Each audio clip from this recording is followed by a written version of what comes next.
Up from the grave he arose with a mighty triumph for his foes.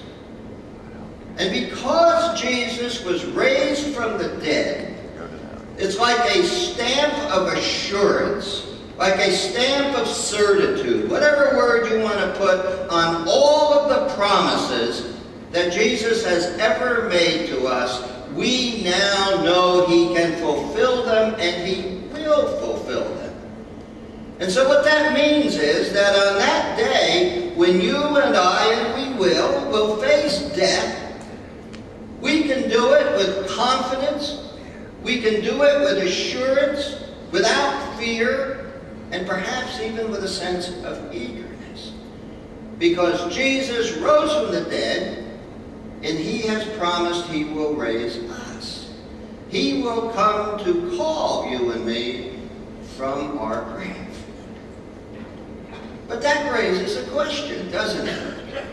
Let's go back to Lazarus.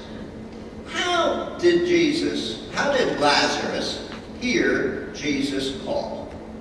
Remember, Lazarus has been dead for 4 days. He hasn't, like the little girl that Jesus raises in Capernaum just a few minutes after her death. He has been dead for 4 days. All of his bodily functions have ceased. The brain has ceased to function. The nerves are no longer sending messages anywhere here. And so Jesus' oral message is not going to go anywhere. How did Lazarus hear Jesus call? Well, I don't know. But I'll tell you what I believe with all my heart and soul, and I'll tell you what I'm willing to defend. I believe that God has given to each of us, created within us as human beings, a far deeper, more profound communication that exists from the heart to the heart, the soul to soul, if you will, of people who are bonded in love, in commitment, in intimacy. When we are bonded together, there seems to be an awareness we have of one another. And there are lots of illustrations we can give in everyday life. Let me give just one. Every parent, particularly mothers, have experienced something like this. Let's say we have a child, 4 or 5 years old, sleeping upstairs in a bedroom, sound asleep. We are in the bedroom downstairs, sound asleep, door closed. In the middle of the night, the child becomes distressed with illness or whatever. And before the child is even awake, the mother's sitting up in bed saying, "Something's wrong with Billy." And up she goes to comfort him. There seems to be this kind of communication we have when we are bonded in intimacy and love and commitment. And so the question comes then, that if Jesus calls us, speaks within us, how do I develop, how do I encourage, how do I enhance, enrich, whatever words are here, this whole sense of who Christ is speaking within me for this life as well as for my time of death? It's not just then. It's how do I live my life now, sensing increasingly Christ's call within me. I don't think it's any great mystery either. I think that this is exactly how we form any relationship of intimacy and commitment and concerns. Let's just say a good friend. If, say, you and I are going to meet and we like each other, and, we may not articulate it, but we're going to be good friends. Well, 4 things at least are required into this. Number 1, we have to make a commitment, don't we? We have to, at least in our own mind, say, I like that guy so much, I'm willing to spend a lot of time with him. I really want him to be important to me.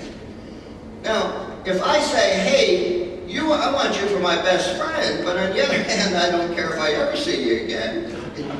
And I don't care if we ever spend any time or do anything together, then I can say all day you're my best friend. But you're not. And this is the issue here with Jesus. We have to make a commitment. We have to be willing to say, Jesus is my Lord and Savior, my best friend, and give him a very high priority in our lives. I mean, I can say it, but if I'm never really going to give Jesus a high priority, if I don't think about him a lot, if I don't see him as a motivator of what I do and say, then I'm sorry, he's not my best friend. Jesus himself has said, all who say, Lord, Lord, are not going to enter the kingdom of heaven. You know, just going to church doesn't do it. It takes a commitment. The second point is, if you're going to be my best friend, I want to know all about you. Isn't that what friends do? We learn all about who we are. Somebody has said, you know, a friend is somebody who knows all about us, and they still like us. Jesus knows all about us, and he still loves us. But do we know all about Jesus? You see, isn't this the wonderful gift of the Gospels in specific, and the New Testament letters in general? That as we read these things, we learn who Jesus is. We learn how he thinks, what he wants, how he sees us, how he sees us relating to him, and on and on and on. We read the New Testament because not by duty and not by obligation, not to get brownie points, but to learn who our best friend is. And once again, if I could care less, or some people I know who pride themselves on how little they know about the Bible, then I don't think Jesus is their best friend. Third of all, if I am going to have you as my best friend, we want to talk together, don't we? I mean, that's what friends do. I bet some of you call friends from high school periodically, just find out how they're doing. I know all of us are busy. I have friends who have busy schedules, and my schedule's okay. But we'll plan a breakfast early so that we can sit and talk, have time to fit in, make sure.